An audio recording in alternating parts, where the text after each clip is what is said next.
The night I buried the shears was the night I learned my brother could be dangerous. Not dangerous in the way outsiders imagine guns in the dark, knives at the throat, but in the quiet, trembling way that turns love into fear. Ethan Ward wasn't a violent man, but grief has a way of twisting even gentle hands into fists. That evening, when I saw him gripping those fleece shears with white knuckles, eyes glazed like a man not fully here, I thought he might use them not on wool, but on me. The silence was worse than a shout. He didn't speak, didn't breathe loud, didn't even blink. He just stared at the firelight bouncing off the blades. The iron glowed orange, as if daring him to cross a line. I stepped forward, my own hands shaking, and whispered his name, Ethan. Nothing, not even a flicker. The shears quivered in his grip, the way a wounded animal trembles before it bolts. That's when I knew if I didn't act, something irreversible would happen. That night, after he finally collapsed into a restless sleep, I stole the shears from the bench beside his bed.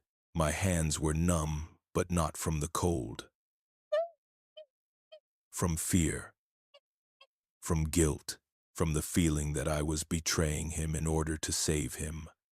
The wind howled outside the cabin, carrying with it the smell of snow, the kind of storm that scrapes everything clean. I stepped into it barefoot in my hurry, then shoved on my boots half-tied. The sky was heavy, swollen with storm clouds, and the fences groaned as though the world itself was warning me. I clutched the shears to my chest like a weapon, but they were heavier than steel. They carried the weight of every lie I would have to tell to cover this moment. The drift was tall, pressed against the northern fence, a white wall that swallowed sound. I dropped to my knees, shoving the shears into its frozen heart. My palms burned from the cold, but I didn't stop until the blades were gone, hidden beneath layers of silence. Keep this secret for me, I whispered into the snow, as if the winter itself were listening. The wind shrieked back, cruel and sharp, as though it had already decided not to keep my bargain. When I returned, my father, Harlan Boone, sat at the table with his ledger open, and the candlelight carving his face into stone. He glanced at me, then back to the numbers, but I felt his suspicion press into me like frost through a crack in the wall.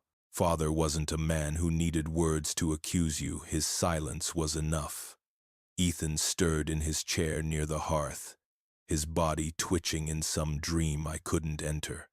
I sat on my cot, unable to close my eyes. Every ember from the fire spat against the stone like a judgment. In the reflection of the cabin window, I saw myself splintered into fragments, like a mirror cracked down the middle, one half sister, one half liar. Vulnerability gripped me in waves. Loneliness wrapped its arms around me. The more I tried to tell myself I had saved Ethan, the more I wondered if I had damned him instead. Morning came with no mercy. The sky was raw, pale, and the snow outside glittered like a sheet of glass. My heart dropped when I stepped out and saw it. The drift had shifted, as if the storm had decided to mock me. A faint glimmer of steel winked up at me from the snow. The shears hadn't stayed buried. They had risen.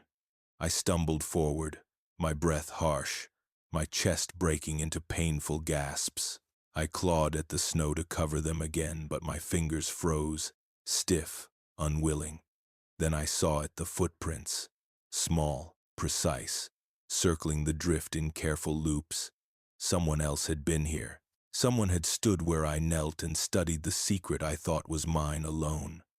I dropped to the ground, pressing my hand over the prints as if I could erase them. But the snow doesn't lie.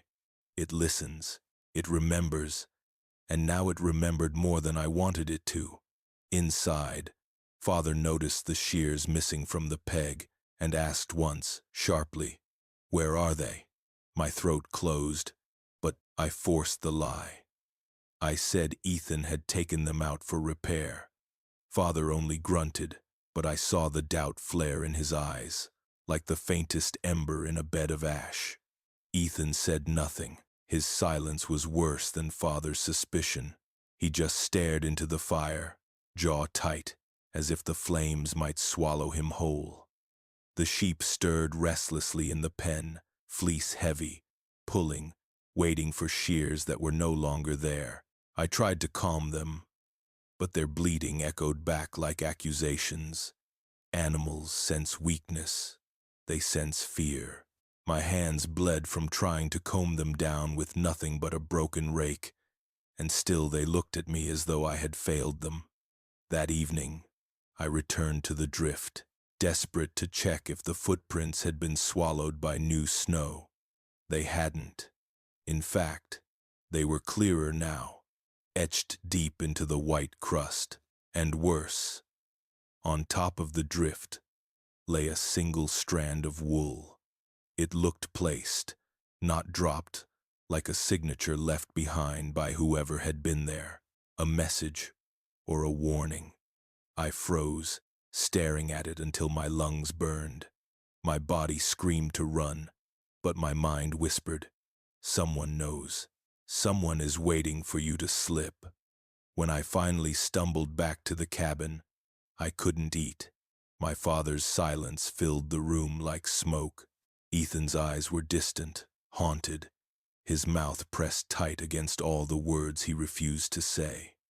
I sat by the fire, staring at my reflection in the window pane. My face looked older, fractured, marked by guilt and fear.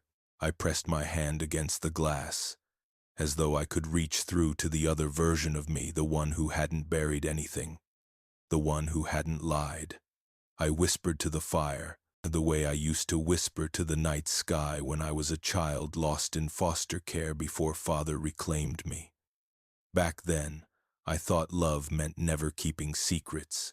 Now I wondered if love meant carrying them until they crushed you. The flames flickered, casting shadows across the walls that moved like figures waiting to step out of the dark. My chest tightened until I could barely breathe. My eyes blurred with tears I refused to shed. Vulnerability is supposed to make you human, but in that moment, it made me feel hunted. By the time sleep came, it was full of fractured images, cracked sidewalks, faceless strangers passing me in silence, neon lights over diners where no one waited for me, penthouse windows glowing empty across a city I had once tried to call home. The shears appeared in the dream, not as tools but as a choice, a blade of trust, a blade of betrayal, a blade that could either save or destroy the family I clung to. I woke, gasping, the fire nearly out. I staggered to the window, staring out into the night, the snow glowing faintly under a sliver of moon. That's when I saw it. At the ridge, beyond the fence line, a silhouette stood perfectly still, watching, waiting, silent as the snow itself. And in that frozen silence, I realized I was no longer hiding the shears, I was hiding myself. Snow listens. That was the first truth I learned after burying the shears. You think snow covers your secrets, but really it records them every step, every hesitation, every lie pressed into its surface like ink on a letter you never meant to write. The morning after I saw the silhouette on the ridge, I stood frozen at the window, my breath clouding the glass. The figure was gone. But the fear wasn't. The snow outside gleamed like a mirror, blank and merciless, and I knew that if I stepped into it, it would reflect me back, not the version of me I wanted to be, but the liar I had become. I pulled on my coat and forced myself outside. The cold stung my cheeks, slicing sharp as regret. My boots crunched over the packed drifts, each step echoing like a confession. When I reached the place where I had buried the shears, my heart seized. The snow had shifted again, restless, and the faint impression of footprints was clearer than before. small, deliberate, circling as though someone had studied the drift in silence. And there, on the surface, lay the strand of wool, white against white, yet somehow undeniable, as if whoever left it wanted me to know I wasn't alone in this lie. My hands shook as I picked it up, twirling it between my fingers. Wool is supposed to mean warmth, livelihood, survival. But in my hand it felt like a verdict. I spun at the sound of a sheep bleating from the pen. The flock pressed against the fence, restless, fleece heavy and damp from frost. Without shears, they grew ragged quickly, their bodies carrying a weight I had promised to manage. Their cries sounded like accusations, like echoes of Ethan's silence. Vulnerability isn't just something you feel inside. It becomes the sound of hunger in an animal's throat, the sight of father's ledger where numbers no longer balance, and the emptiness in your brother's stare when he won't look at you. I tried to calm them the only way I could. I pulled at their fleece with my bare hands, fingers raw and burning in the cold. The wool resisted, matted with ice, and my skin split open against it. Blood welled at my fingertips, bright against white. The sheep bleated louder, unsettled by my desperation. I wanted to scream, to throw my voice against the sky and beg for mercy, but my throat locked. When I staggered back into the cabin, Father Harlan Boone was waiting. He stood at the table, the ledger open before him, the morning light carving lines across his face like a map of old storms. His voice was flat, stripped of patience. "Where are the blades, Clara?" The lie formed before I could stop it. "Ethan took them out last night. He said the hinges needed oil." It was a clumsy lie, too quick, too brittle. Father's eyes narrowed, the way they always did when he weighed wool in his palm and found it light. He didn't speak. He only dragged his pen across the ledger, marking something down. Every scratch of ink felt like a cut across my skin. Ethan sat by, the fire, slouched, his jaw set hard, his eyes fixed on the flames. He didn't contradict me. He didn't confirm me either. His silence was a wound that refused to heal. He looked hollow, fragile, the kind of fragile that pretends to be stone until it finally crumbles. I wanted to reach for him, to pull him back. But how do you heal someone when your own hands are already stained with betrayal? The day blurred with chores. I carried buckets of water, my arms aching, my breath raw from cold. I hauled hay, each bundle heavier than the last, as though the winter itself wanted to crush me beneath its weight. Every sound, the creak of timber, the cry of the wind felt like judgment. I could not shake the image of that silhouette on the ridge, watching, waiting. By dusk, I returned to the drift again. The footprints had not softened. They had sharpened, etched deep into the crust. The wool strand was gone, but the message remained. Someone had been here.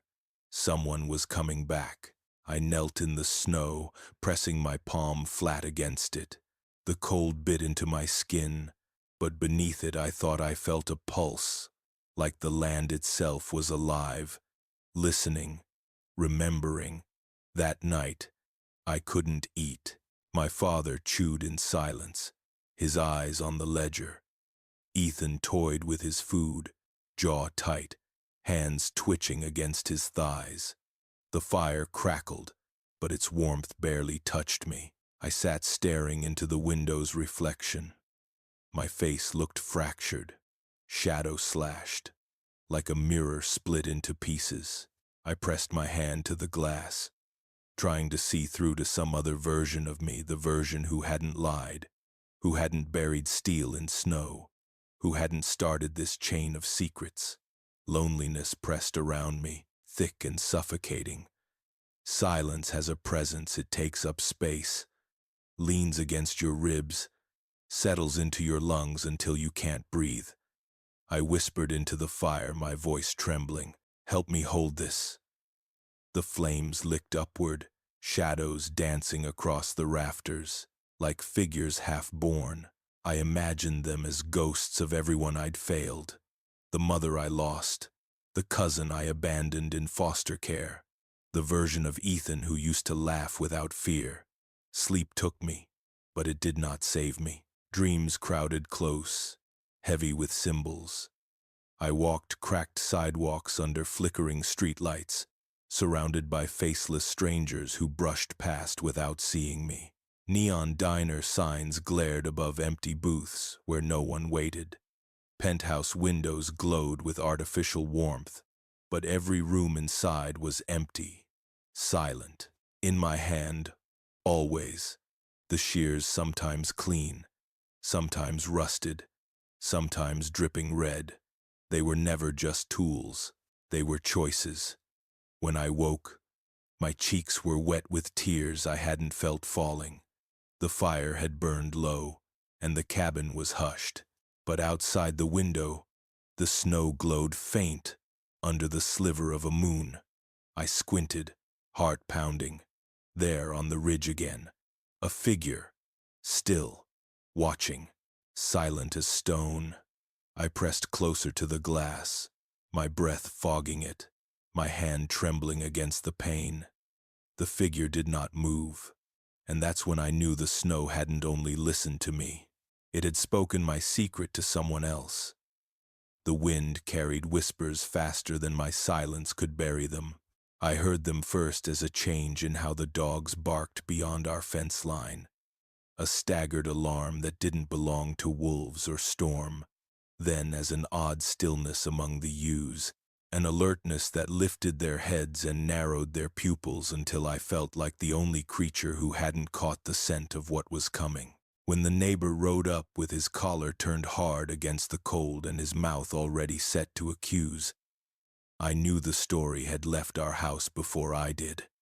I knew it had grown legs longer than truth ever gets to keep, and I knew it would take the shortest path through town, past ledgers and sawdust and men who sharpen blame like they sharpen their blades.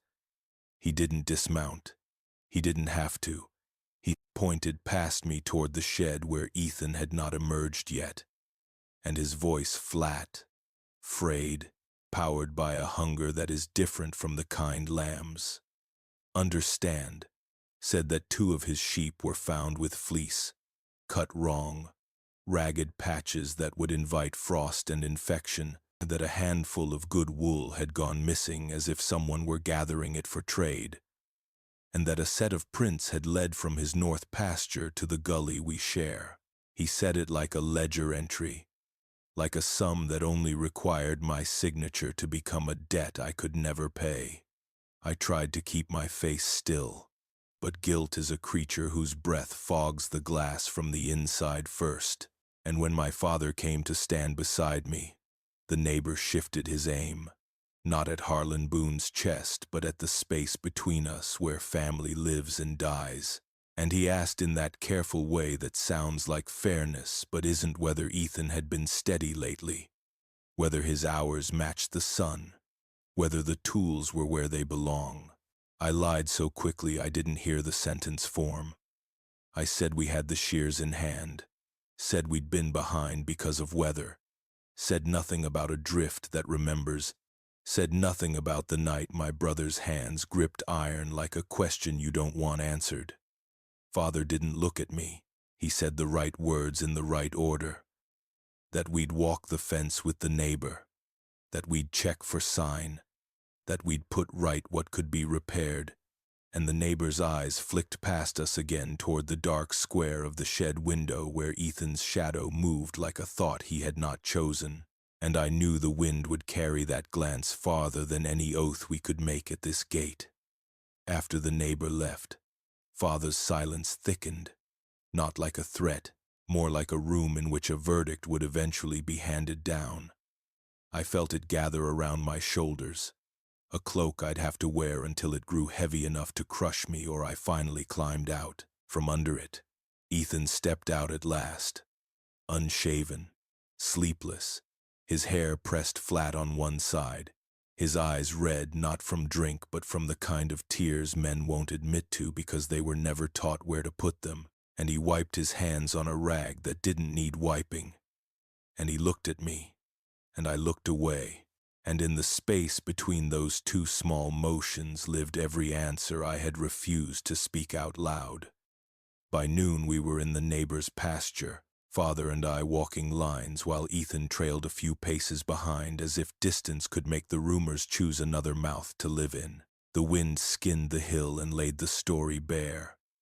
A pair of ewes with wool cut jagged in panicked swaths. Not the clean path a steady shearer leaves, but the frantic bite a frightened hand makes when it means harm or has forgotten its purpose. The ground holding prints we could not ignore. Not boot treads exactly, not hooves, not the drag of a tool that had been dropped, but careful, small steps tracking a route the way a mind rehearses a lie until it sounds like truth. The neighbor kept his voice cool, and cool is worse than hot because cool hardens.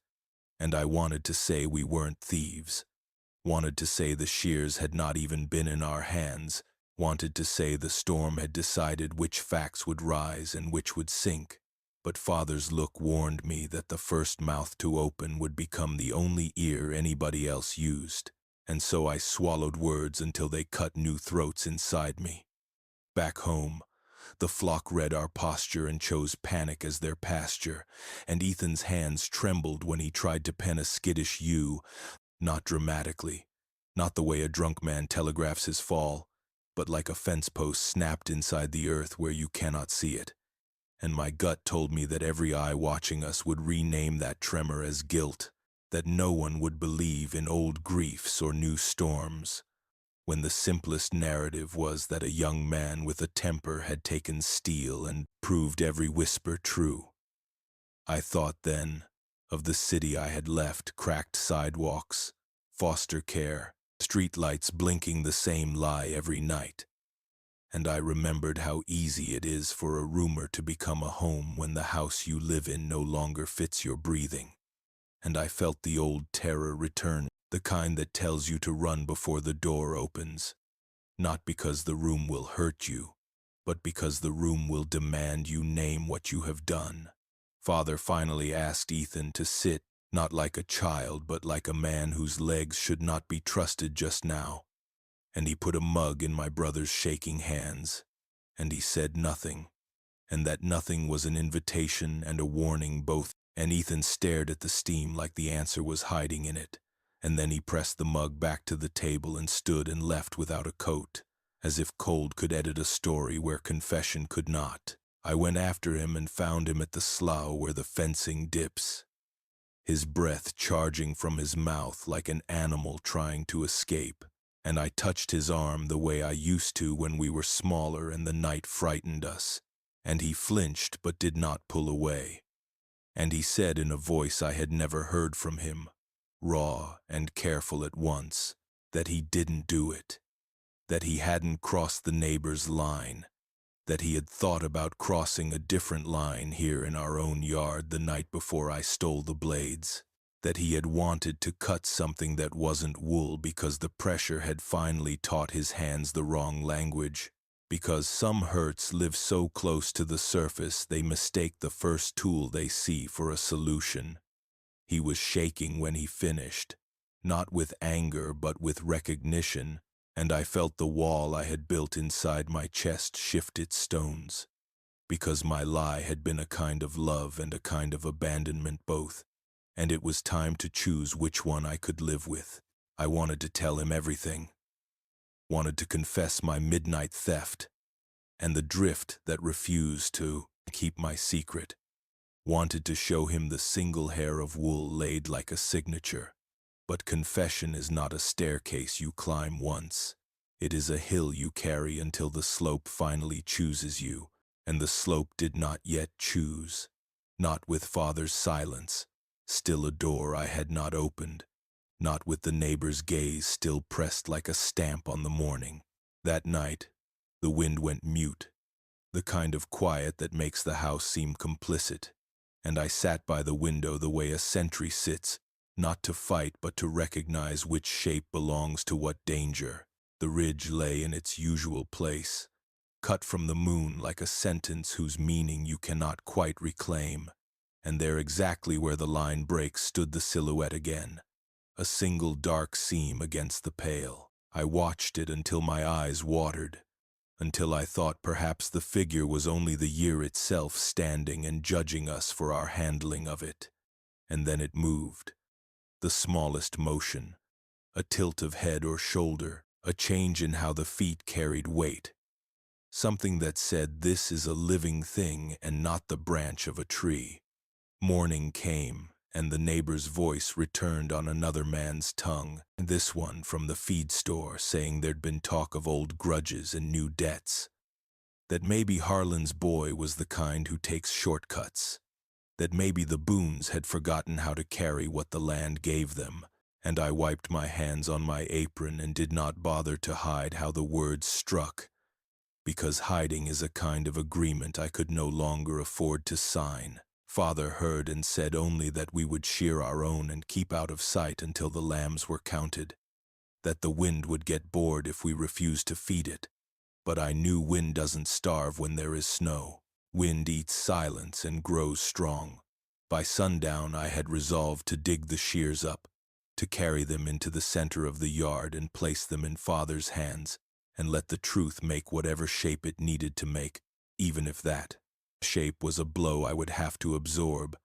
And I walked to the drift with a shovel like a pilgrim carries a staff.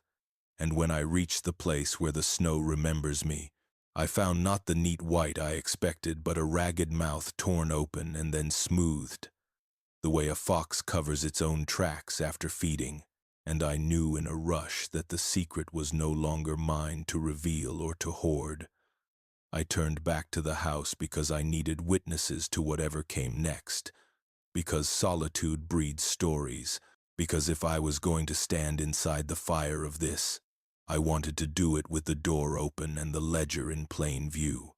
And as I reached the yard, the sheep lifted their heads as one and looked toward the ridge, and the dogs whined low like prayer, and I followed their gaze.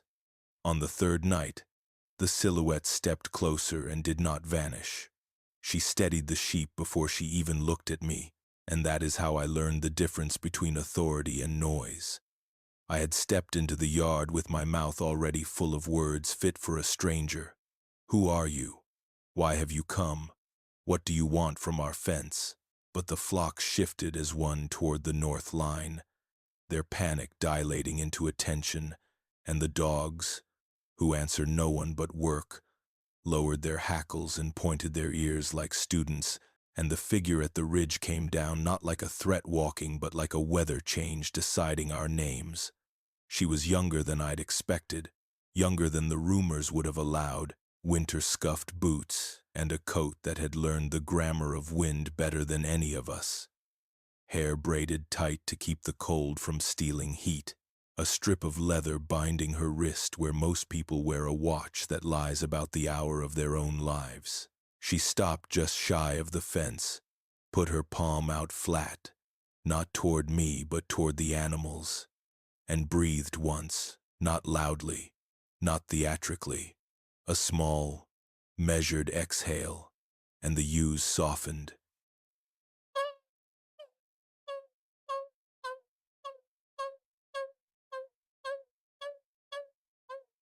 Their eyes losing that thin ring of alarm and that tells you the next move belongs to chaos. I matched her breath without meaning to, the way you match a song you don't remember learning. And in that borrowed rhythm, the yard made room for a conversation that did not involve my father's ledger or the neighbor's careful arithmetic. Up close she was Cheyenne if my guess meant anything, which it doesn't. Not enough to name someone without permission, but the land seemed to announce her lineage before she did. The way she stood with her weight settled not on bone but on ground. The way her eyes swept the fence not to measure it but to memorize it. The way she had already turned her face a few degrees toward where sound carries in a storm. She didn't crowd the wire. She didn't ask permission to enter. She asked permission to be heard, and the asking was made of silence, the kind that makes your own noise feel foolish. Her gaze passed over me, not dismissive, not hungry, careful as a hand passing over a wound it does not own, and then fell on the sheep again, and she lifted her fingers in a way that was more angle than gesture, and a skittish ewe stopped her half-panicked circle and set her feet, and I felt the cruel little satisfaction of envy at the ease with which she coaxed calm out of breath. No introductions, none offered. Names are fragile when you haven't yet agreed whether to tell the truth you came to tell. She reached into the pocket of her coat and drew out a thin twist of sinew, rendered and dried. The color of work shadows leave when they live long enough on a wall, and she held it up between two fingers so I could see the clean strength of it. I didn't know what that meant yet, so I did the only thing that made sense. I reached into my apron and lifted a lock of wool I had combed from a fence snag that morning, a small white cloud still prickled with burrs. We swapped without touching the wire. Sinew for wool, a trade that felt like grammar, like we'd agreed on a verb and could now argue about the subject without losing the sentence. "Willa," she said, eventually, when the exchange had set and the dogs had turned their attention back to the work they trust. She said it without weight, not thrown like a coin or given like a ribbon, just placed where we could both reach it. "Greyhawk," she added after a beat, as if last names were a tool you bring out only when the job demands it.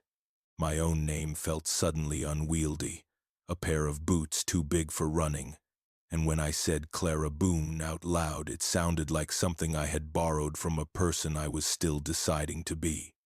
She did not glance toward the house or ask for my father or request the terms of hospitality that we pretend govern strangers.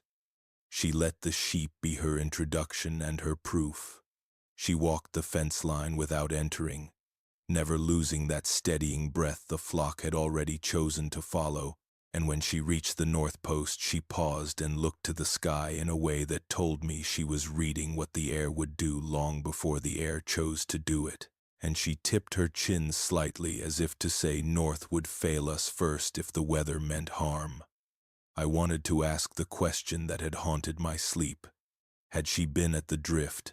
Had she left the single hair of wool placed like a signature? Had she watched our house the way I had watched the ridge? Had the snow told her what I did not dare tell my own blood? But asking is not always the bravest thing you can do.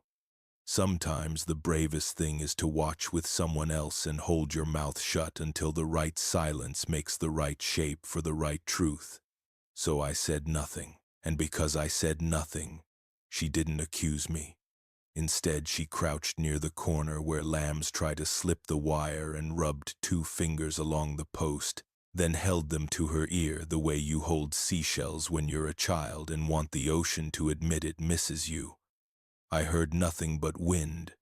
She heard something I would only learn to hear months later, a jitter in the wood that meant the brace would hum under ice. And when fences hum, animals learn fear they cannot name. She took a small coil of her sinew and bound a loosened knot until the sound stilled, and the ewe nearest her lowered her head and chewed. We stood like that, me inside the yard and Willa outside it, trading small uses for smaller truths, until the moment came that I could not postpone. Her eyes fell on the north drift, then cut back to my hands, then returned to the drift the way a hawk returns to a field. It knows hides mice, even when the grass lies flat. She did not ask. She did not need to. The shears were there and not there. Present in my flinch, present in her patience, present in the way both of us had chosen to speak through animals first, as if the human part of this would only ruin what we could salvage. "You have wind coming," she said finally, and there was no performance in it, no wish to be right, Only the simple report of a witness who knows the court is the land itself. By dark, she added, and tipped her head again toward north as if north were a person we both owed money to. I looked up, and for the first time that day the sky admitted what her bones already knew. A scud of cloud like torn cloth had begun to lay itself along the ridge, and the air had that cold, sour taste the dogs recognize before men do. "Can you?" I started, and stopped. "Ask what? Stay? Enter? Teach me to do with breath what you just did?" She spared me the clumsy nouns and gave me an answer anyway. She lifted her hand once more toward the flock, angled her wrist, and 3 nervous ewes who had been pressing the far gate stopped and stepped back from panic, as if panic had apologized. "Walk close," she said, which was not a rule about the animals so much as a law about fear. We worked the yard together without ever crossing the wire. I called. She breathed. The dogs threaded our instructions into something like choreography. And the sheep, who do not believe in speeches, believed in that when we had the flock tight. When hay lay down and the water broke its thin ice at the trough, Willa finally turned her full face toward me, and for the first time I saw the scar across her palm, a thin old seam that ran from the base of the thumb to the wrist, like a sentence someone had once tried to cut out of her and failed. She caught me looking and did not hide it. She turned the hand so the light took it clean and then closed her fingers. Not a flinch, a completion, and in that simple permission I understood more about endurance than any sermon I've endured. She never asked what I had buried.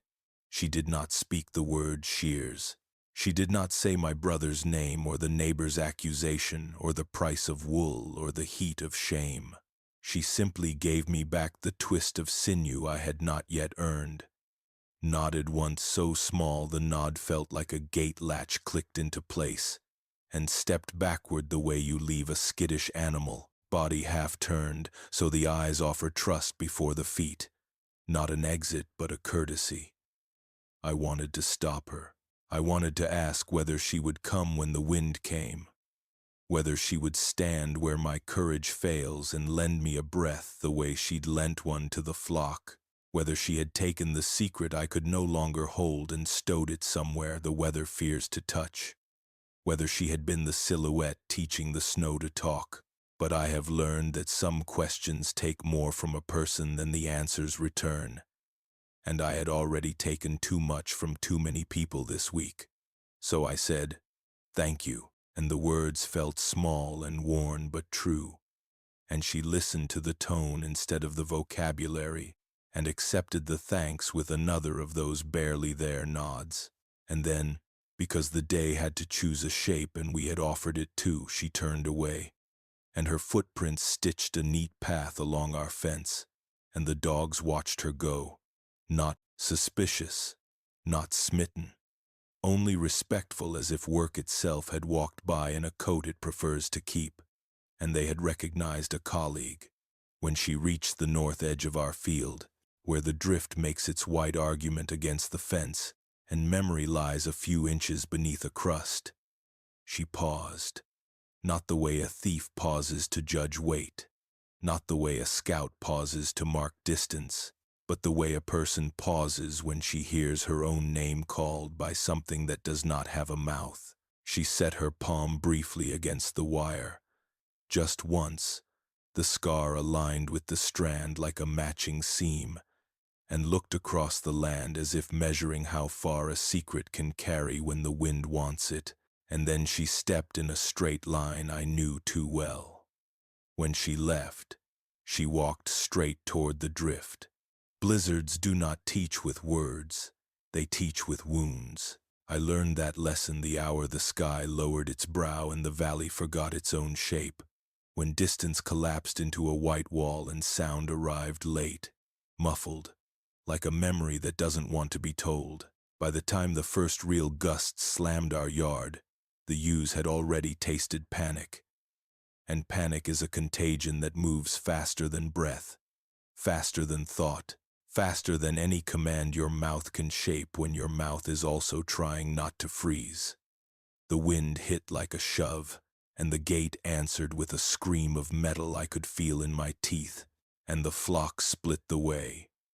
Worry splits a family, half attempting to push through a gap that wasn't there, half milling tight enough to steam, the smallest lambs in danger of being trampled by the love that tries to keep them warm. I ran without choosing to, the way you run toward a cry in the dark, and the snow took me to the knee in 2 steps, then to the thigh, and still I ran because running was the only prayer I had left that wasn't a lie. Close on me, I shouted, because shouting is what you do when you don't yet know the language of a crisis, and the wind snatched half the sentence and flung it across the yard where no one needed it. The dogs heard the shape of my fear rather than the content of my command and tried to knit the flock, but fear unravels faster than any dog can stitch, and 3 ewes bolted toward the north fence where the drift lay high as a roof and treacherous as a promise you made when the weather was kind. I reached for a skittish ewe, wrapped my numb hands in her fleece, and she took my momentum and used it against me. A small body, powered by a large terror, and I dropped to one knee in the bitter snow and tasted iron and learned again that the body remembers every old humiliation when the new one arrives. I stood and steadied my breath and spoke softer, because softness sometimes carries farther than a shout. Easy, girl. Easy.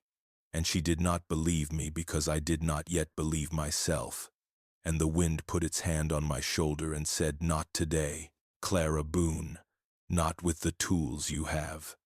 That's when I saw the dark shape ghost in along the fence line, not the silhouette of accusation I'd grown to dread on the ridge, but a moving seam in the white, a figure whose stride measured the ground rather than cutting it, and Willa Greyhawk appeared out of the weather like the weather had coughed her up. Coat rimed with crystals, braids stiff with frost, her eyes narrowed to slits against the sting, her mouth soft and closed as if words would only slow her down. She didn't look at me, she looked at the sheep, and their bodies turned toward her like iron to a magnet that has learned patience. She didn't enter the pen. She didn't need to. She set her feet down where the wind couldn't shove her, knees loose, weight in the earth rather than the bone, and raised one arm to shoulder height, palm open, wrist turned as if balancing a bowl of water, and the milling half of the flock loosened and reformed into a single flow, not calm yet but less broken, and in that small miracle, my lungs remembered how to trade air for heat. She tipped her chin into the wind and hummed, low and steady, a note too quiet for boasting, and I felt it more than heard it, a human sound entering animal bodies, slowing the frantic metronome of fear.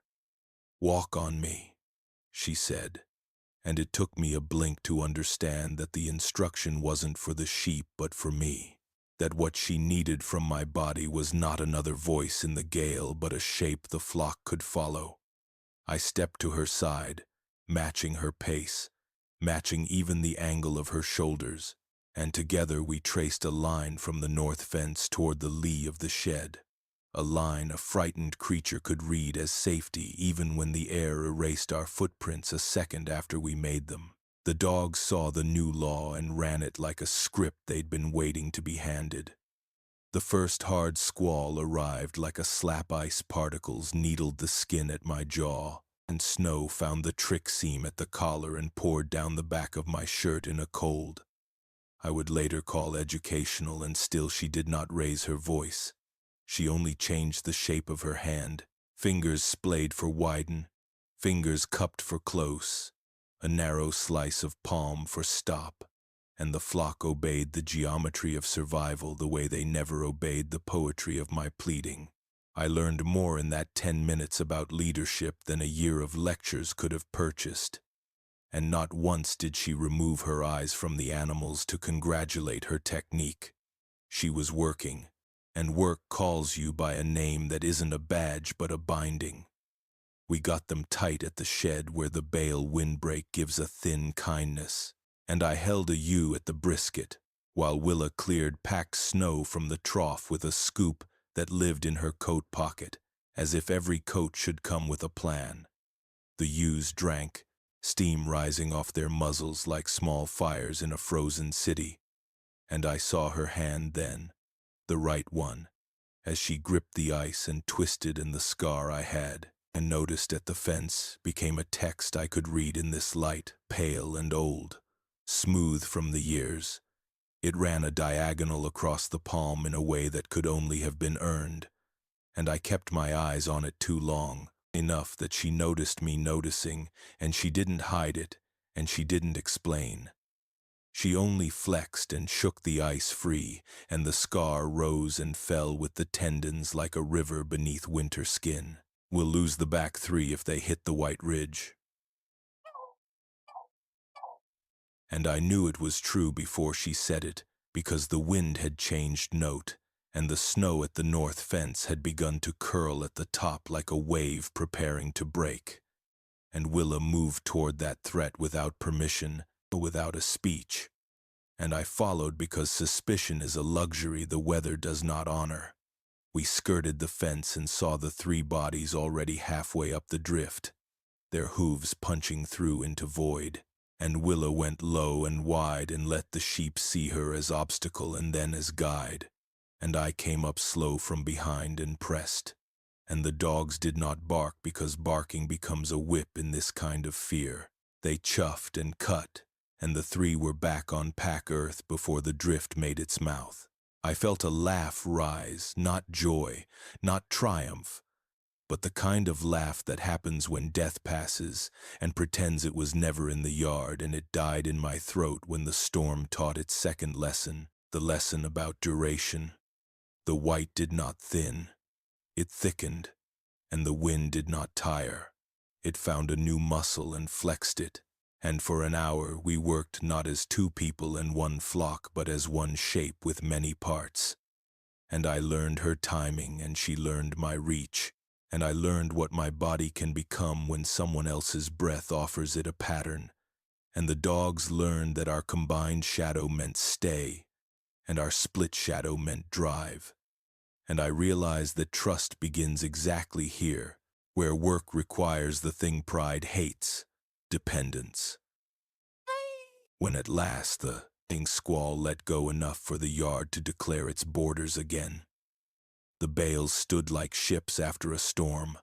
The fence hummed one warning note and settled. The trough smoked and then stilled, and the sheep chewed with the gratitude of animals who know how close they have come to not chewing. And the dogs lay down with their backs to the wind to block it for the lambs that dared our boots. Willa leaned her forearm on the top board of the fence and let her weight rest without collapsing. And the steam from her mouth fogged the wood and then froze in a thin rime, and she watched the flock with the satisfaction of a carpenter whose beam holds. "Your north post hums," she said after a minute, which felt like her way of telling me there would be more work when the weather forgot our names. And I nodded because my mouth had not yet chosen which thanks to spend first. I looked at her scar again, not asking, only bearing witness, and she tilted the hand so it caught the weak light. And the thin line flashed once like a river taking Sunday. "Storms keep ledgers," she added, and that sentence flat, equal, unafraid entered me like iron you find you needed for a gate that's been dragging on earth. Father stepped out then, hat clamped, shoulders hunched, eyes assessing the count, and his gaze passed over Willa and paused.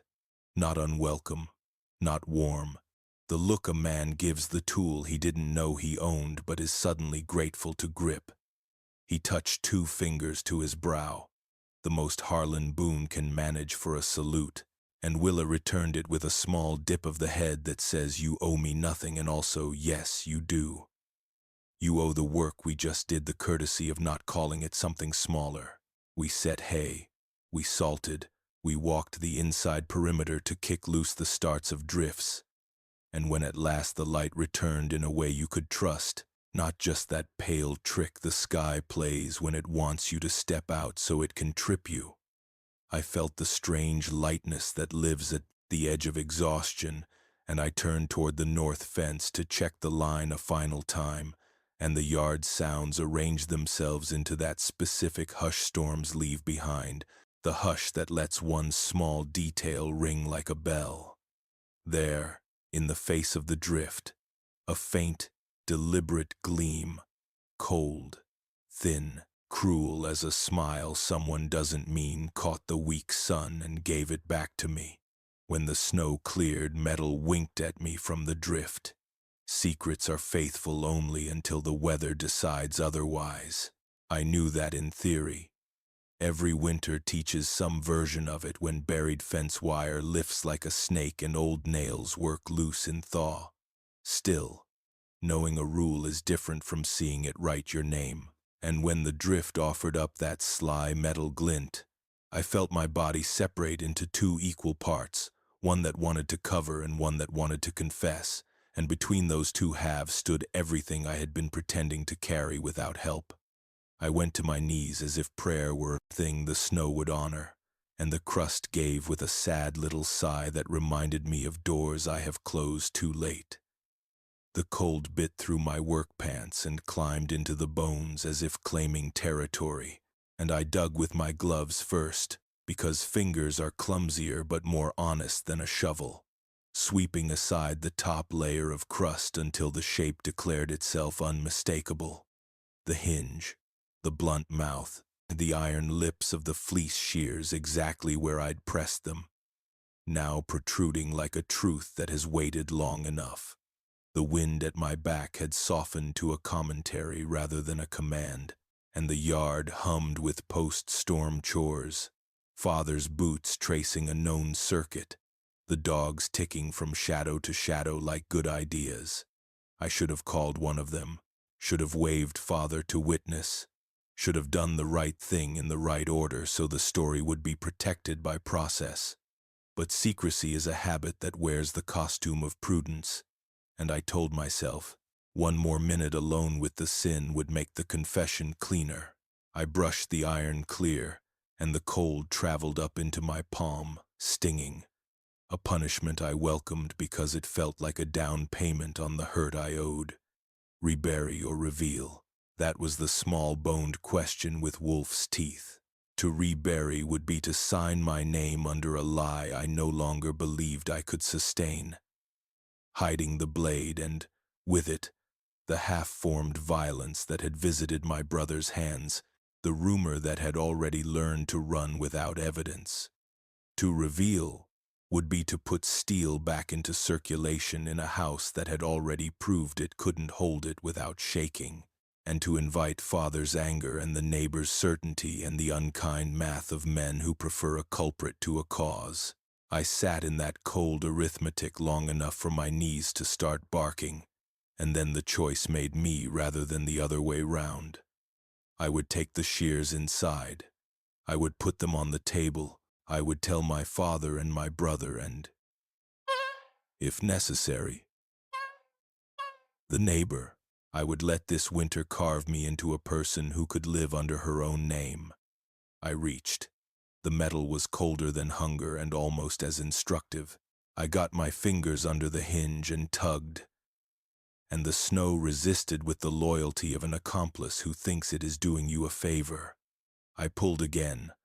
The socket gave, and the blade slid up two dull jaws opening under my hand, and I had them, weight heavy in my palm, past and present pressed together like two pages that have been damp and now cling.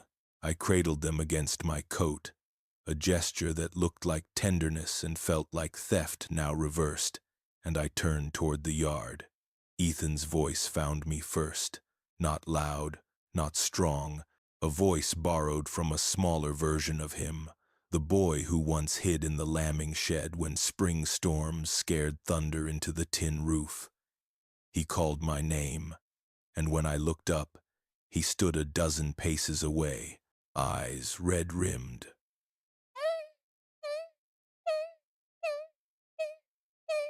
His mouth already trying not to confess and failing. He saw the shears in my hand and flinched, not the flinch of guilt at being caught, but the flinch of a man seeing a snake removed from his bed, relief and shame wrestling in one small motion. He came closer, careful, like approaching a skittish animal you yourself have made skittish. "I didn't do the neighbors," he said in a rush, words stumbling over one another to be first at the door. "I swear I didn't. I wouldn't cross his fence. I wouldn't steal what we can raise.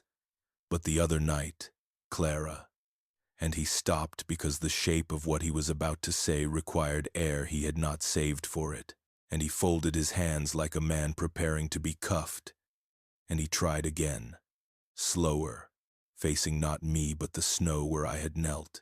"The other night I thought I would cut, the ram had cornered me, and the dogs were out, and the old anger hit like a wave, and I thought if I cut something, anything, the pressure would empty out of me. And I reached, and there were the shears, and I held them, and I thought," he swallowed, the kind of swallow that scrapes, "I thought about how easy it would be to make the world pay me back for what it owes.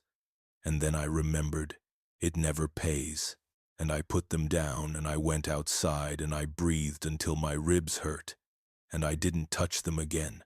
His hands trembled at the end of it, a fine, hard shaking like wind on a wire that's about to sing, and I wanted to lay my palm over them, to warm and anchor, to say some sentence mothers say to sons, when sons are still small enough to be taught without being offended. But we had passed the point where simple comforts heal. We were inside the part of the map where only the truth knows the trail. "I hid them," I said, and the breath vanished in his face like a sheet ripped off a bed, and I went ahead before he could assign me names I couldn't live under. "I hid them because I saw a look on your face I didn't know how to name, and I was afraid of what that look would ask your hands to do. And I thought if I removed the tool I could remove the temptation, and I was wrong, or I was right, or both, and the storm decided to testify." He let out a sound that wasn't a laugh and wasn't a sob, the sound a man makes when someone translates him back into a language he used to speak, and he rubbed his forearm across his eyes quick, like erasing a ledger. And he nodded at the shears. "We should take them into father," he said, like a sentence he had memorized for this day, and I nodded too, and for a second our heads bowed together like a prayer that has learned humility. I tucked the shears under my arm and we started toward the house, and I felt the oddest sense of relief, as if the blades had weighed more in the snow than they did now, as if confession had already lightened the iron before my mouth had earned the lightning. We crossed the yard in that documentary quiet after a storm, and I could hear the soft chuff of the dogs, the drip of melt off the shed's leeward edge, the slight complaint of a bale adjusting to gravity, the many small agreements of a place deciding to continue. Halfway to the porch, something tugged at me, a thread of attention pulled to a seam I had walked past too quickly. The drift. It sat there, innocent as a bed freshly made, face smoothed by the same wind that had offered up my guilt, and yet I felt it like you feel a third presence in a room where only two should be. I stopped. Ethan stopped because my shoulders told him to. "What?" he said, not a question that required a philosophy, but one that required a finger pointing. "The hole," I said, and he frowned because holes are Snow's specialty. Still, he followed me back, the short track we had just made already softening to memory, and we stood over the place where my knees had pressed, and my hands had dug, and my fear had negotiated with a season that doesn't sign contracts. The cavity where the shears had been was not a cavity anymore. It was smooth, re-sculpted, the sort of smoothing you see when a fox covers, or a careful hand chooses to erase, or the wind chooses one story over another. I crouched and touched it. The surface held. I scraped with my glove and found nothing but clean, packed grain. That could have been the end of it. A minor trick of Snow's 1,000 devices, if not for the mark just off to the side. A small, neat impression that didn't belong to paw or hoof or our boots. An oval shorter than my palm, deeper at one end than the other. The ghost of a heel to toe no heavier than a careful step. Another to the right, another beyond. Small, deliberate, leading away toward the cottonwoods where the wind organizes itself before it enters our yard. I felt the blood drain from my face and rush back stupidly. Ethan saw them too and went very, very still, which is a skill my brother learned in hard rooms with hard men and then never forgot. "Fox?" he offered, because offering is kinder than accusation. I shook my head and the motion took more strength than a denial should. "No," I said, and the taste of the word was iron. "A fox doesn't tidy your hole before it leaves you a lesson." He looked at the house. He looked at the cottonwoods. He looked at the shears tucked under my arm as if calculating leverage and consequence. "Father," he said, naming the direction of duty. "Tracks," I answered, naming the direction of story. We stood in that crossroads breath for one long learning heartbeat, and then he nodded once the way you nod at a rope you intend to carry a mile, and he said, "You go, I'll bring him." And I said no, not because no was braver, but because no was truer. We would not split again. We would not let the rumor outrun our bodies. We would walk this next measure together, or we would not walk at all. So we turned from the house and followed the prince into the small grove. The dogs, ghosting ahead and then returning as if to check whether our courage was keeping pace. The snow under the cottonwoods kept its secrets better. The crust thinner, the drift lines tricky, and yet the story stayed legible. Small feet, sure weight, measured stride. Someone who knows that panic leaves deeper holes and so refuses to panic. Someone who reads wind for a living and writes in snow without crossing out. The prince angled toward the wind shelter where rabbits sometimes bed and where the last storm had laid down a quilt of grass and trash the way a city leaves its memory in alleyways. We reached the shelter, and there, where I might have expected a stash or a careless drop or a fox's scatter, lay a careful thing. A circle of dry grass twisted into a nest, the mouth of it clean, the snow around it tamped with a patience I recognized from a fence line where humming posts had been quieted. The nest was empty. The prince continued. The story did not wait for us to catch up.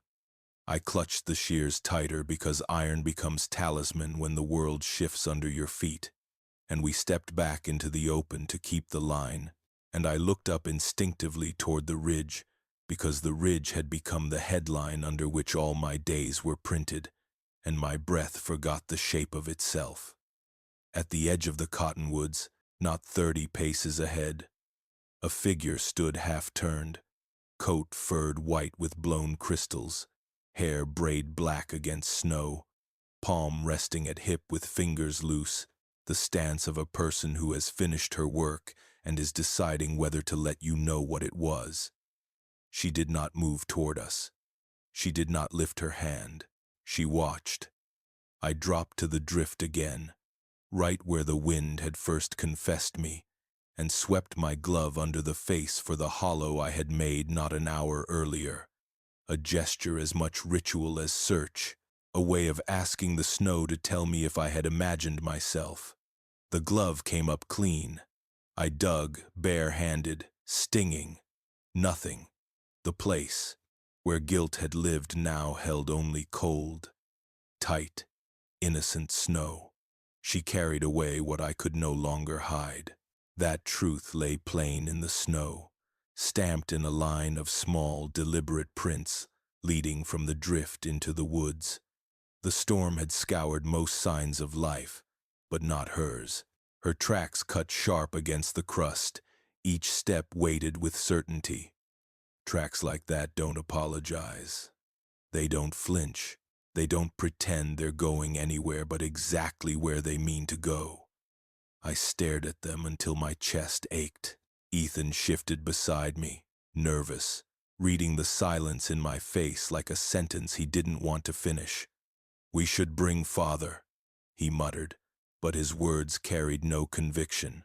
He knew as well as I did that this wasn't Father's trail to walk. This was mine. I followed. Snow swallowed my shins, then my thighs. But I pressed on, the dogs trailing in a restless arc. The woods loomed darker with each step, branches coated in ice that chimed when the wind shifted. The tracks wound with patience, not fleeing, not hiding. They belonged to someone who trusted the land enough to let it speak for her. Half an hour into the trees, the prints widened into a clearing, and there I found it a camp so small it looked less like a home than a secret. A lean-to of bent branches leaned against a trunk scarred by old fire. Smoke had blackened its bark long ago, but the ground beneath was swept clean, as though she had claimed it against memory itself. A patch of dry grass lay woven in the center like a nest, and there, laid carefully across it, rested the shears. The sight struck me harder than any accusation. The blades were clean, not polished in vanity, but wiped as if to strip them of history, as though she had chosen to let them start again. My heart thudded so hard I thought it might shatter the fragile stillness. Then she appeared. Willa Greyhawk stepped from behind the lean-to, quiet as if she'd been waiting all along. Her coat was rimed and with frost, her braids stiff with ice, but her eyes were steady, alive, lit by something I couldn't read. She crouched beside the bed of grass, her scarred hand hovering over the shears. She touched the hinge with her fingertips, not gripping, not claiming, just acknowledging. The gesture looked reverent, almost like prayer. I wanted to speak, but my throat locked. The forest itself seemed to hold its breath. She drew her fingers along the steel as though reading its story, then laid her palm flat on the blades. Her lips moved, soft, quiet. Words carried not to me but to the tool itself, as if the steel were old enough to listen, as if iron had ears before people did.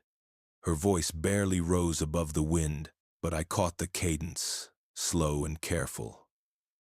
A rhythm meant for the shears. Not for me. She whispered to the steel before she whispered to me. Her first vow was not to me but to the blade. Safe with me.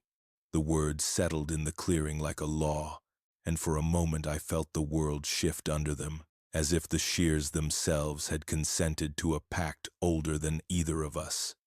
I stepped forward, crunching the crust, and her head turned at last.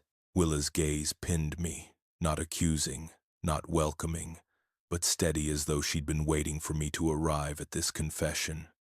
My voice cracked before it even began, but I forced the words anyway. I buried them, I said, because I was afraid of what they might ask my brother's hands to do, because I was afraid of what I'd see in myself if I left them where I could reach them.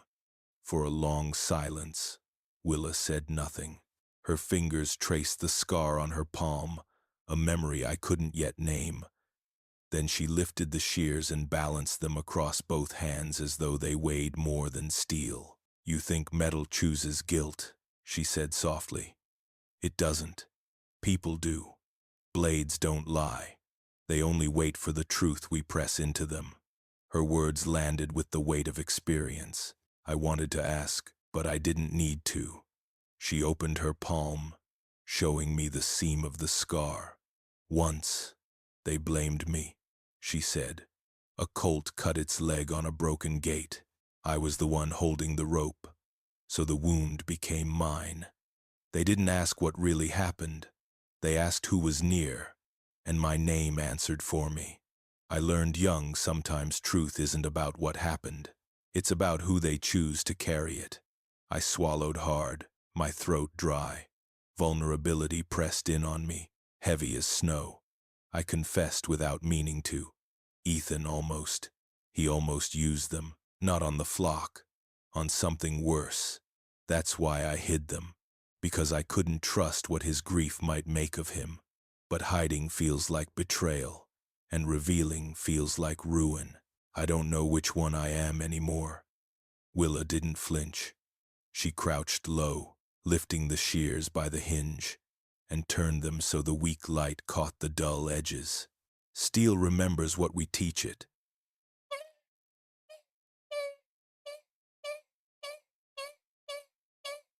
She said, teach it care, and it cuts for wool. Teach it anger, and it drinks blood, but it doesn't choose. She glanced at me then, eyes sharp but not cruel. We do. I didn't know how to answer. My mouth was full of half-formed defenses, but the snow crushed them before they reached air. Instead, she broke the silence with action. She set the shears aside and crossed to the pen that bordered the clearing. A ewe limped near the edge, favoring one leg, fleece clotted with ice. Willa crouched, murmuring low, her hands steady as she eased the animal's weight. She pressed along the leg until the ewe stilled, then cleared a burr lodged deep in the wool, her movements practiced, reverent.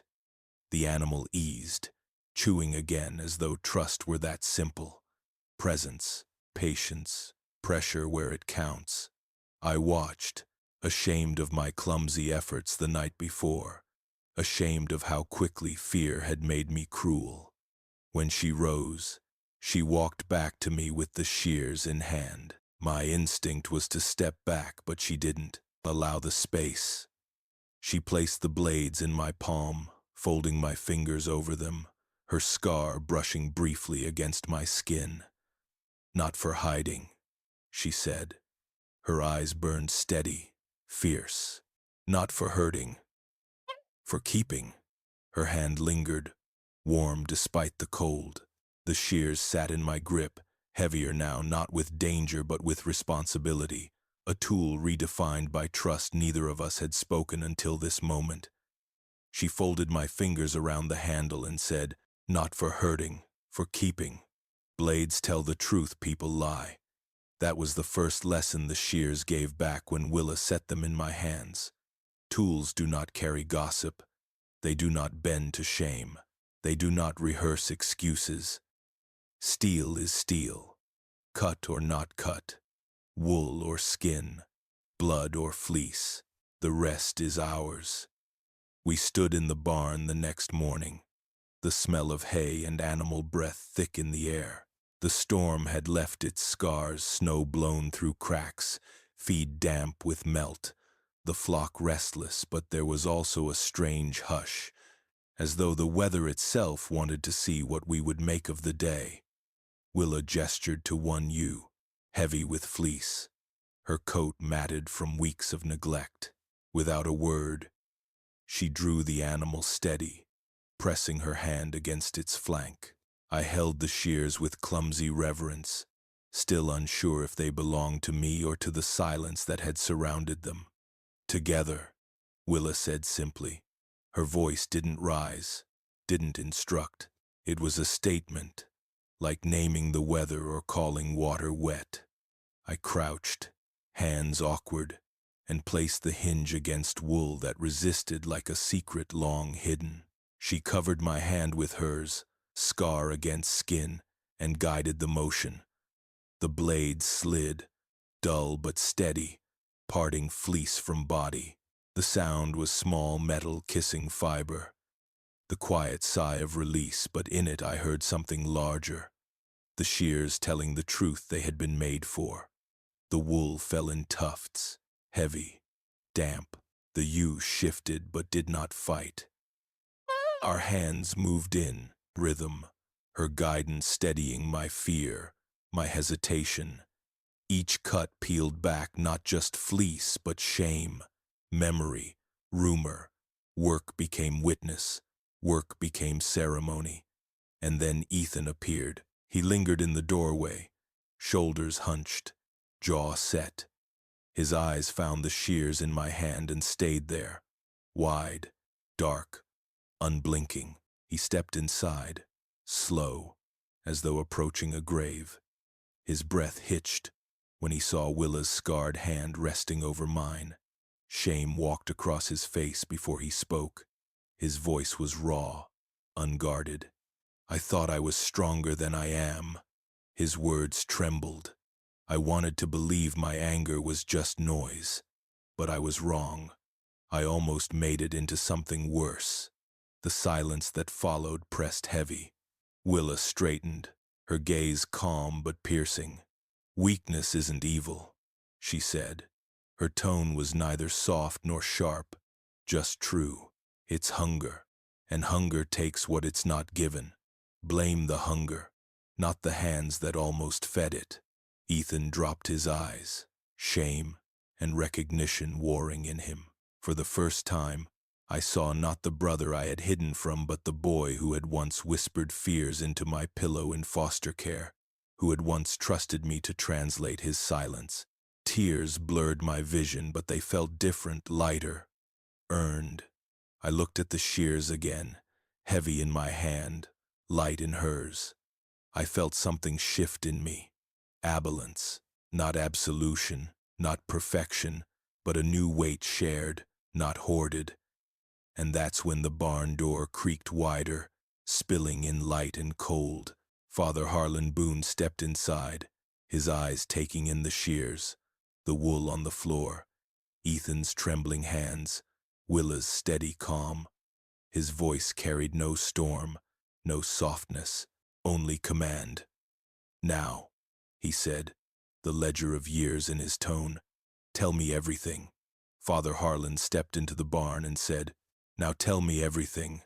Truth is a burden lighter when carried in company." That's what I learned at the table that night, when the four of us sat in the dim kitchen with the storm still breathing at the windows, and the shears laid bare between us. No longer hidden, no longer waiting in snow. Father sat stiff-backed, the ledger beside him like scripture, his face carved in stone. Ethan stared at his own hands, clenched and unclenched, as though still deciding whether they belonged to him. Willa sat calm, scar visible, eyes unflinching, her presence a kind of gravity that kept us from floating apart. I began. Words tumbled out like water from a broken jug. I told him I had taken the shears, that I had buried them in snow, thinking secrecy could protect us, that I had lied to his face when the neighbor asked, that I had watched the drift betray me, the storm cough up what I tried to hide. My throat burned, but I kept going. Then Ethan, his voice shook, but he didn't falter. He admitted how close he had come to violence, how anger had risen in him like a tide he couldn't stop, how, for one night, the shears had become more than a tool in his hand, they had become a temptation. He confessed, eyes fixed on the scar in Willa's palm, as if the truth could be steadied by hers. Father's fury came next, sharp and hot. His words cut deeper than the shears ever could. He cursed the lies, the secrecy, the weakness.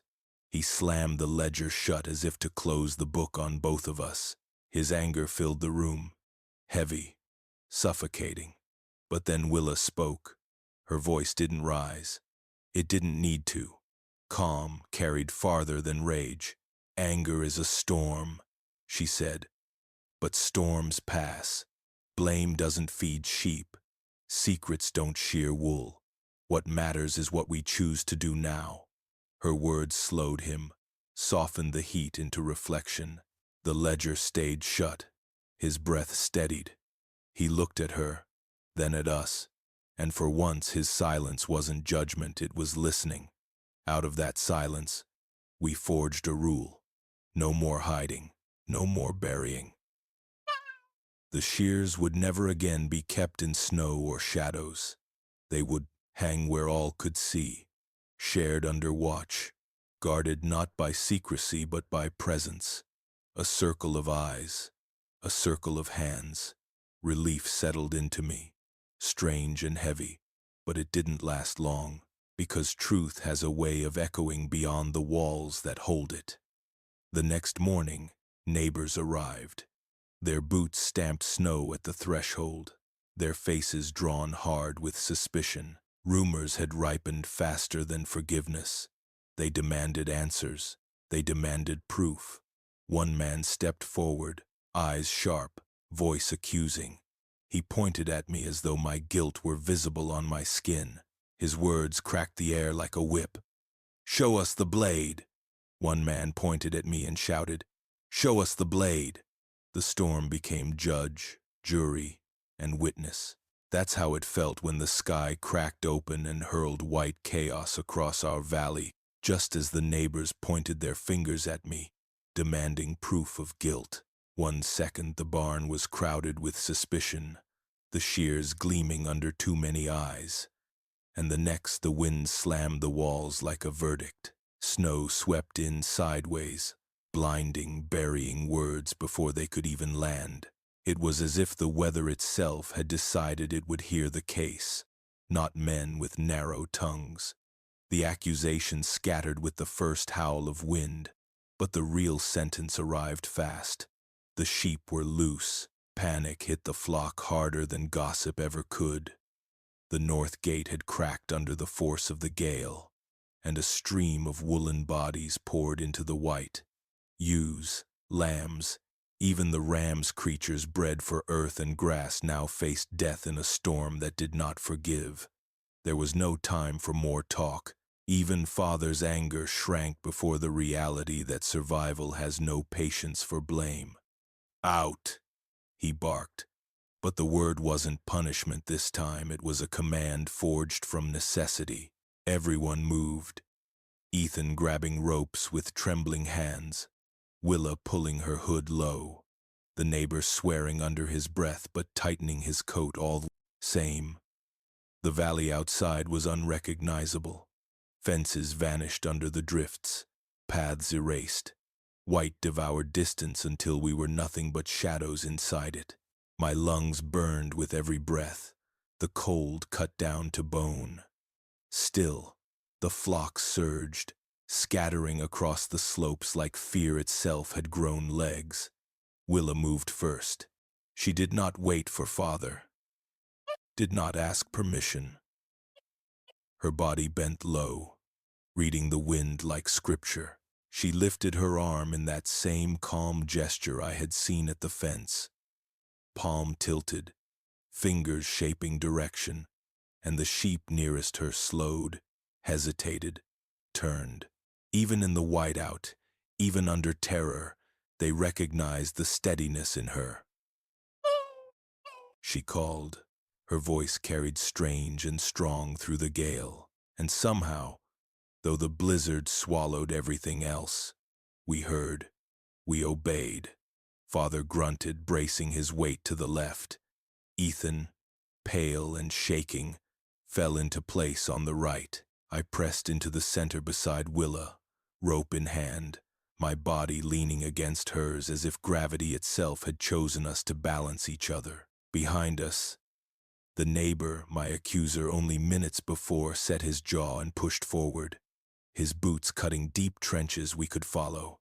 Together we formed a human fence in the storm, moving the sheep step by painful step, guiding them back toward the slope that would funnel them home. The wind whipped tears into my eyes, froze them there. I stumbled, fell, rose again.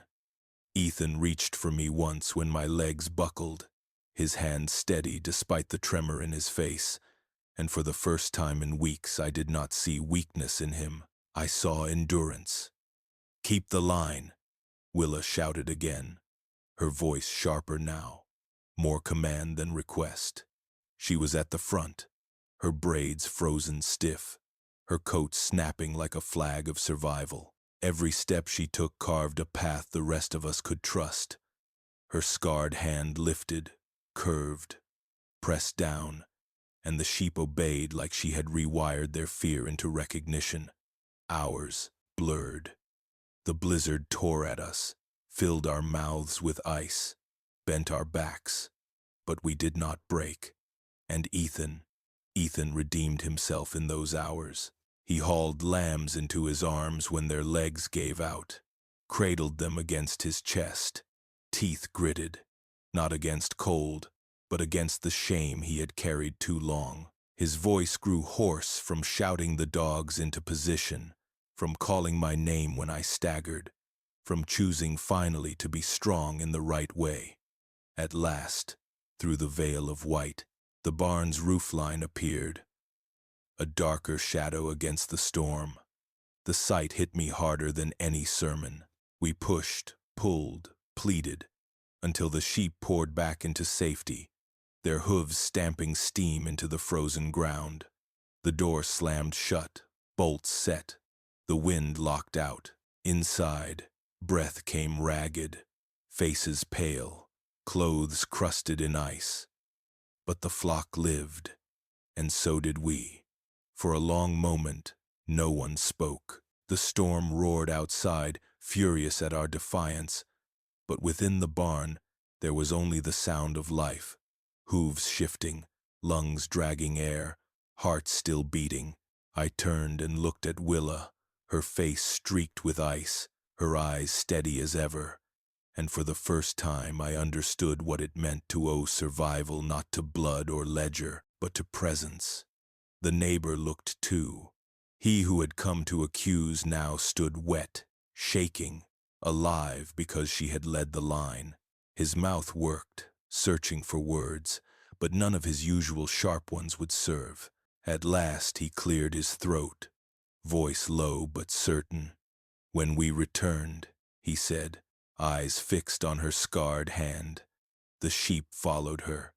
Not me, not you. Next time," his voice hardened into a kind of respect, "you lead."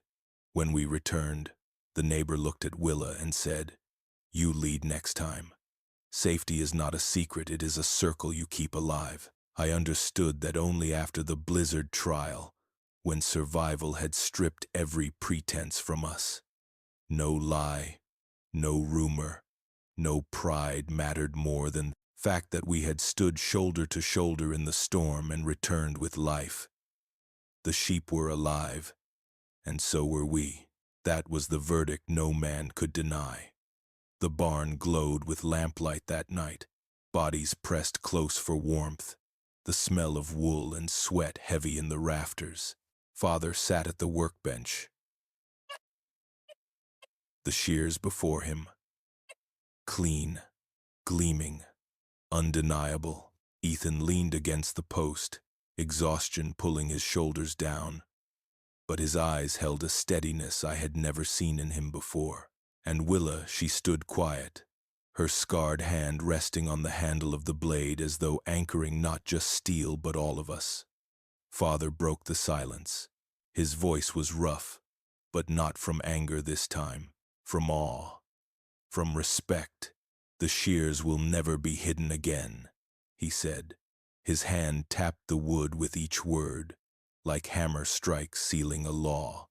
"They hang in the open, here in the barn, watched, shared. No secrets. Work done together, not in shadows." No one argued. How could we?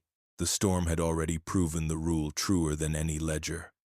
Ethan shifted, his voice low, shame still present but no longer suffocating. "I almost lost myself," he admitted, "and you both carried me back. I don't deserve forgiveness." Willa turned, her eyes steady, her voice cutting through the weight in the room. "Forgiveness isn't deserved, it's chosen. And it's lighter to carry than blame."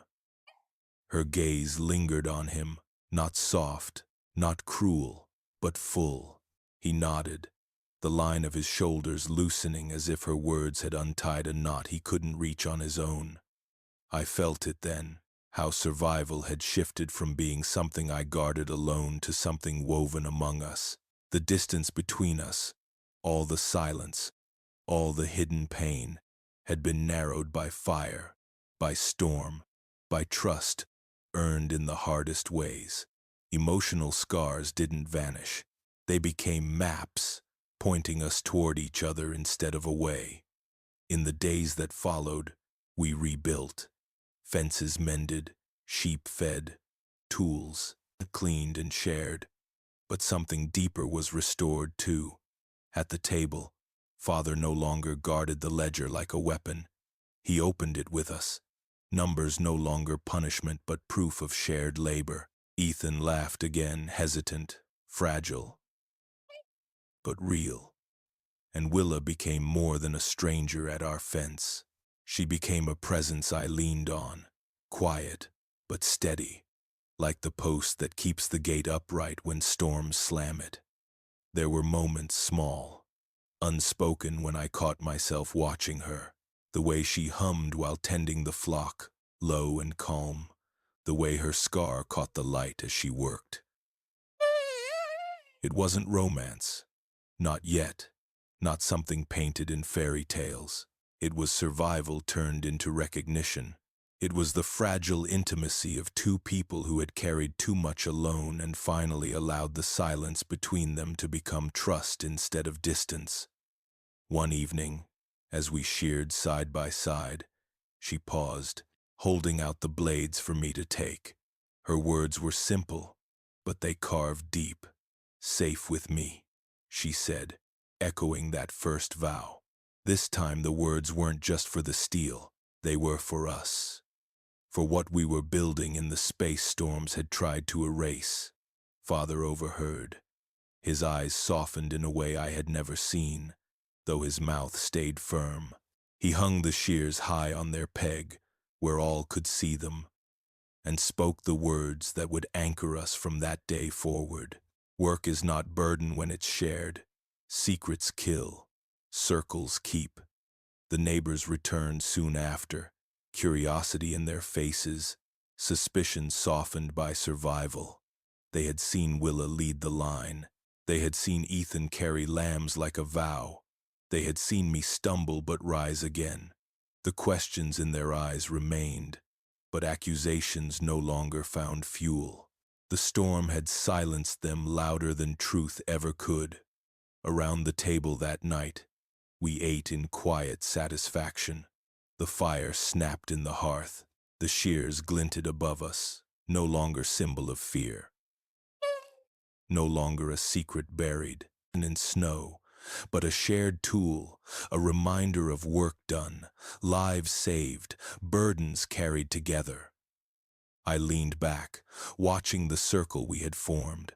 Father, stern but softened. Ethan, humbled but enduring. Willa, scarred but steady. Myself, no longer alone in silence. And I realized something. Safety was never in hiding. It was never in burying steel or burying secrets. Safety lived in presence, in circles, in the trust we dared to build after years of closing off. If you ever hear shears sing in winter, know this: they are safe with us, because we are safe with each other. Safe with each other. Safe with each other.